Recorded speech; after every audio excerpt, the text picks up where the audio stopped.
morning, and welcome to this episode of Coffee with God and Reverend Lorraine. Last few episodes, I spoke on peace. Today, I would like to give a testimony of how God's peace can be merged into a situation and alter your behavior, not only on the outside, but the inside as well. Now, this is going back to September last year. My husband, Jerry, had to go away to Toronto for work.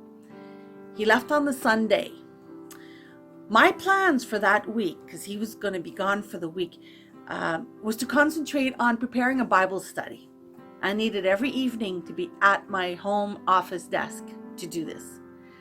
Well, Sunday night, I'm working at my desk, minding my own business, and I look up and I see a wasp right there about 2 feet above my head.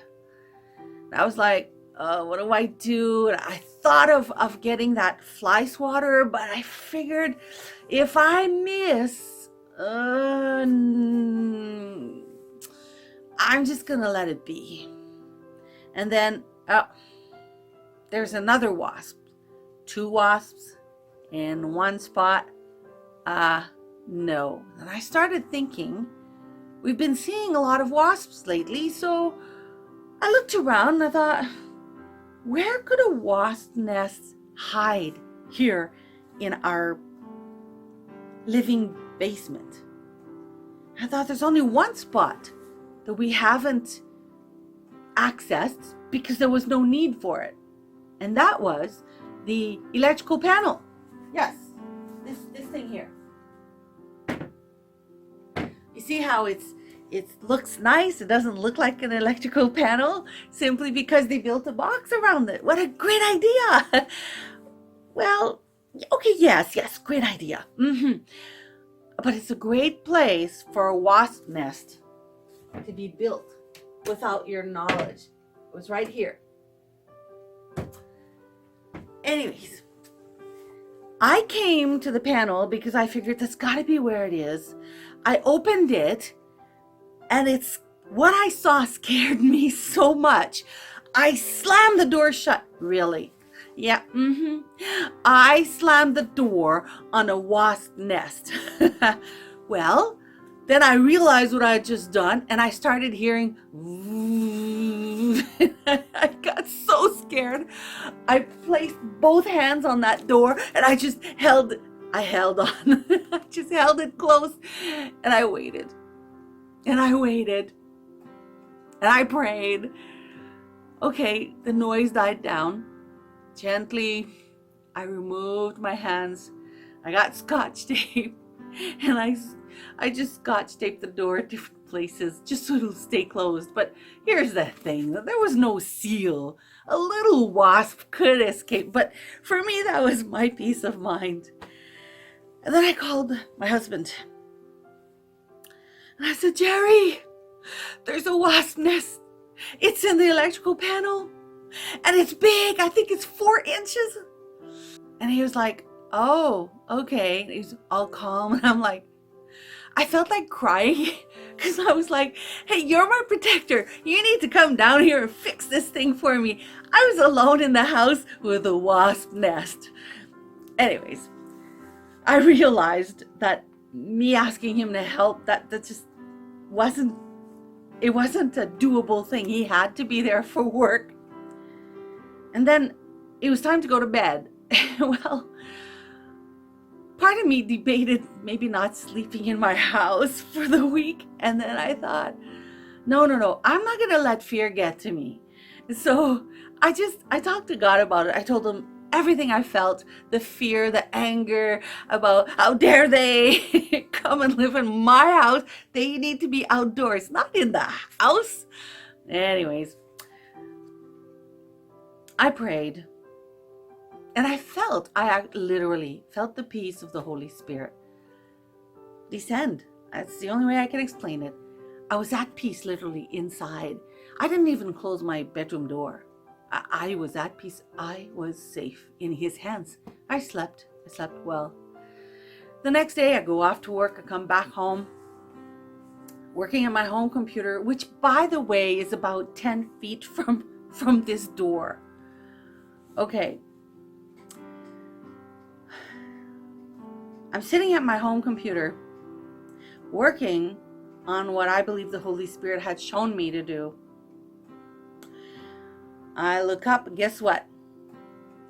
Yeah, another wasp, another one, and a third one. Now, the thing is though, I debated again, do I take that fly swatter? But now we're talking about 3 at a time. If I swat one, are the other 2 going to come charging at me? I don't know. I don't know wasps. So I looked up. I said, Holy Spirit, show me what to do, because this is scary. And I'm trying to concentrate on my work, but this is making very difficult to concentrate. Again, his peace came. And I'm like, so you don't want me to swat them? I just leave them be. And it was like, I didn't hear a voice, but I sensed the answer was, yes, leave them be. Okay. I continued working. And I was stunned that I could keep working with 3 wasps hovering above my head. Well, the week continued like that. And every day I was making progress with the Bible study I was preparing. I was like, wow, God, your peace, it really does surpass all understanding. It makes no sense for me to be willing and able to peacefully sit on my desk 10 feet from that nest and in the midst of those wasps. I noticed something. I have this floor lamp right smack against my desk. It's actually, I'm going to show you a picture. Just look here. Okay, so that floor lamp, being the saucer, has that halogen light. It was attracting the wasps. And what they were doing is they were flying to it and then burning. Well, by Friday, it stunk. That's how many there were. And I thought, wait a minute, maybe I should empty. Seriously, I don't like this. I should empty what is in that saucer part of my lab. I tilted it and I put it in a bag. Anyways, I counted, this was 6 p.m. on Friday. I counted how many wasp bodies were in that saucer, and I counted 30. 30 wasps in my lamp saucer. I disposed of them. And I was amazed at the peace that I still felt. There were never more than 3 wasps flying above me at a time. Never. But then 30 died in that lamp. At noon the next day, I thought, I better regularly empty that lamp because it stinks. But it already stunk, and it was noon. It wasn't even 24 hours since the last time I emptied it. I counted how many there were. There were 67 dead wasp bodies in my lamp saucer. Okay, I am trying to keep these Coffee with God episodes shorter. And my story is a bit long, but it's pretty great.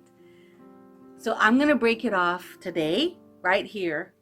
And you'll have to stay tuned next week to hear part 2 of this Coffee with God and Reverend Lorraine and the Wasps. See you later.